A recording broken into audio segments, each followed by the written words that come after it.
we have these compensation patterns that are layered, and we often believe them, which is why we're doing them. We think that they serve in a particular way. And so if we use this place of control, that the control has been, for all of us, a way of managing a particular painful emotion. And so control then comes over as a way of managing that. And as one starts to open through these layers, then there's more space for these other deeper pains to come forward. So it might be that the deeper pain underneath is the one that has been craving particular foods, and then control comes on top of that for the variety of psychological reasons in different people. And as the control is then starting to be met and starts to open, then the deeper wounding comes forward, or the deeper thought patterns and beliefs, or survival strategies start to come forward, and then we can start to meet those. And as we keep meeting them, we find the belief, the idea, the thought that was believed, that we then build an emotional life upon, a mental life upon, relationships upon. And so there's a dismantling that's happening. And so the recognition of the control isn't actually helpful, is brilliant, it's beautiful. So then just eating the things and noticing how it makes me feel.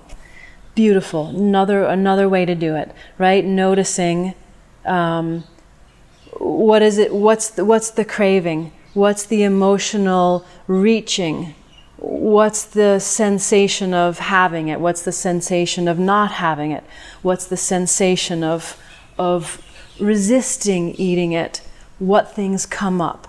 What's the experience in eating it? What comes up? How does the chemicals of what's being eaten then impact the body? There's a lot of information that can come through. And I'll also just say, sometimes these impacts, they don't happen immediately. When I was discovering that I had an addiction to sugar, which I didn't know that was happening, I cut it out of my diet for a health reason in college, and in doing that, I suddenly realized I was emotionally even keel. I didn't have these massive emotional swings up and down, which I just thought was how I was. But it would take a couple days for an emotional swing to happen from having eaten the sugar. So as people potentially are dealing with these changes in the diet, these changes in habits, the awareness of addictions, as these things start to come forward, as we change the physical in these 3 weeks,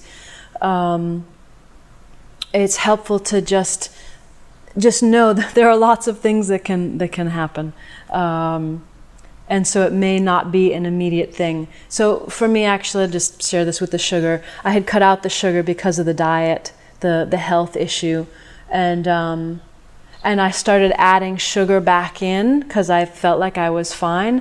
And it was then that I discovered that it was a 2-day lag, that I would eat sugar, and then it was 2 days later I would have the emotional crash.